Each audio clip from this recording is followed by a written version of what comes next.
This hat has just been sitting in my closet because I wasn't a fan of the patch. I got this at a festival in Minnesota. There's not a lot of lobster there. It's still very confusing to me. But luckily it was just sewed on, so I grabbed a seam ripper and used that to carefully remove it. Be careful, careful, careful on the first few stitches. Do not rip the hat, of course.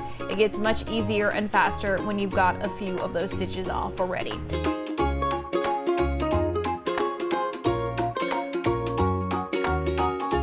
Now to make the holes disappear afterward, I just put some water on the hat to loosen up the fibers, rubbed it a little bit to get back to its natural state. If yours has a logo on it that you cannot remove, consider stitching over it or just making the logo part of your pattern somehow. After living in different places along Lake Superior for 5 years, I really wanted a Lake Superior hat, so this was the perfect time to make one. I just Googled a map, resized it, darkened the contrast so the border was super easy to see, and then I printed it out. Then I took this stabilizer paper, which dissolves in water by Solvay. It's supposed to be printable, but it always just jams in my printer when I try. I think it's because my printer's from 2005, so it's the same age as a teenager. That is crazy. I don't think that this was meant to be in a printer that old. Maybe that's the issue. If you know what I'm doing wrong, otherwise, please let me know. Since printing on the actual paper didn't work out, I just printed it on normal paper, then put that printout underneath this special paper and traced the lines. I wanted to shade the lake based on its depth lines. Fun fact, Lake Superior is 1,300 feet deep in some places, so I just made a few lines looking at the depth chart online that I found to know when I should do the shading to switch the colors. Now this Solvay paper is super cool with an adhesive back, so you can just stick it right on whatever you want to stitch. So there it goes onto my hat. And if you don't have this paper, you can definitely just hand sketch something onto your hat if you are skilled enough to do that. Good luck.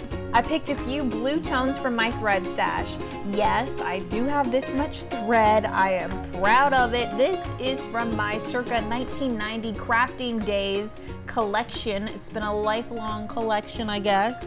I spent many, many hours back in the day dreaming about Leonardo DiCaprio while making friendship bracelets out of some of this exact stuff. That's my life, then and now.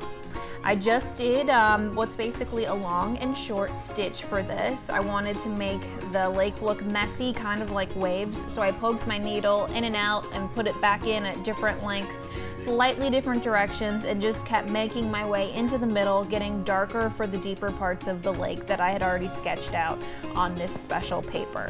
And then to top it all off, I made this little red heart to mark where I lived in Duluth, Minnesota. And when I was done, I was super excited to see how well this paper was gonna work, if it was really gonna dissolve. I dunked the entire thing under running water because I was so excited, which I then regretted because the threads never really went back to how they looked before and they became a little bit matted. So next time I'll do this, I'm just gonna dab with water and be more careful because that's not the look I really wanted here. And I also realized that I shouldn't have used a normal ink pen to trace this because that obviously does not dissolve in water. So it left little ink marks around some of the edges. Luckily you can't really see it unless you're looking close up. But here is the finished product. I am so excited to do more. If you know more stitches or if you're really good at sketching, you could literally make a hat for anything at all. And this is a great sustainable project because a lot of people do end up with those company or logo hats that they're never going to wear or maybe just wear once for a special event.